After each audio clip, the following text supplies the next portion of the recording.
বিসমিল্লাহির রহমানির রহিম। প্রিয় দেশবাসী, আসসালামু আলাইকুম। গত সপ্তাহে আমি সরকারের কতিপয় নীতি আপনাদের কাছে পেশ করেছি। এবার দেশ গঠনে জনগণের অংশগ্রহণের পরিকল্পনা ও সরকারের কার্যক্রমের আরো কয়েকটি দিক আপনাদের সামনে তুলে ধরতে চাই। রাষ্ট্র পরিচালনার ব্যাপারে সংক্ষেপে আমার অনুসৃত নীতি ও কর্মসূচি হচ্ছে: সর্বতোভাবে দেশের স্বাধীনতা, অখণ্ডতা ও সার্বভৌমত্ব রক্ষা করা। শাসনতন্ত্রের চারটি মূলনীতি অর্থাৎ সর্বশক্তিমান আল্লাহর প্রতি সর্বাত্মক বিশ্বাস ও আস্থা, গণতন্ত্র, জাতীয়তাবাদ এবং সামাজিক ও অর্থনৈতিক ন্যায় বিচারের সমাজতন্ত্র জাতীয় জীবনের সর্বস্তরে প্রতিফলন করা। সর্বোপায় নিজেদেরকে একটি আত্মনির্ভরশীল জাতি হিসাবে গড়ে তোলা।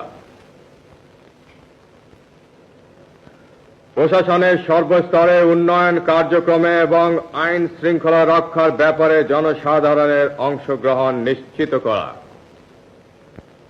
সর্বোচ্চ অগ্রাধিকার ভিত্তিতে কৃষি উন্নয়নের মাধ্যমে গ্রামীণ তথা জাতীয় অর্থনীতিকে জোরদার করা।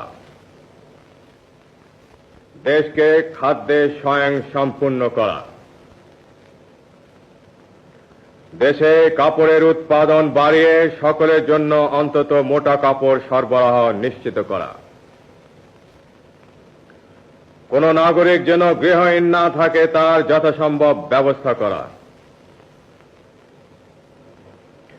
দেশকে নিরক্ষরতার অভিশাপ থেকে মুক্ত করা।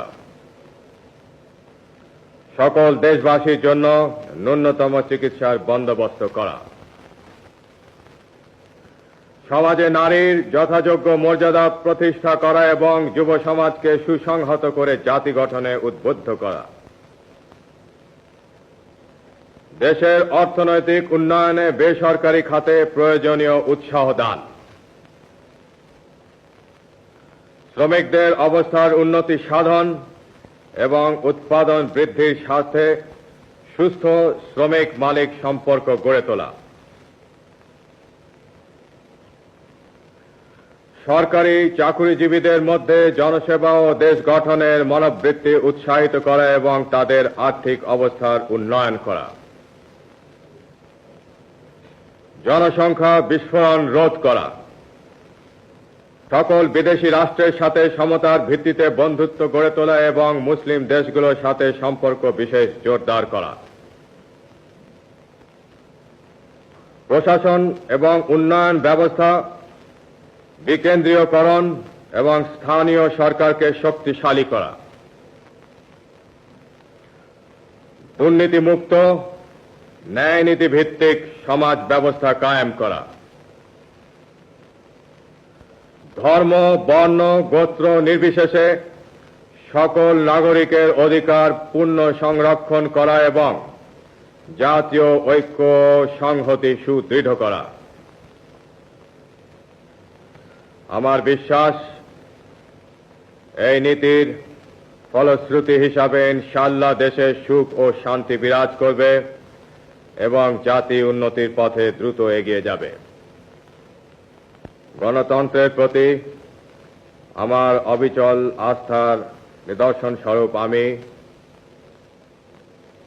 সুপ্রণোদিত হয়ে আমার অনুসৃত নীতি ও কর্মপন্থা এবং আমার নিজের উপর আপনাদের আস্থা যাচাই করার জন্য আগামী 30শে মে গণভোট ঘোষণা করেছি।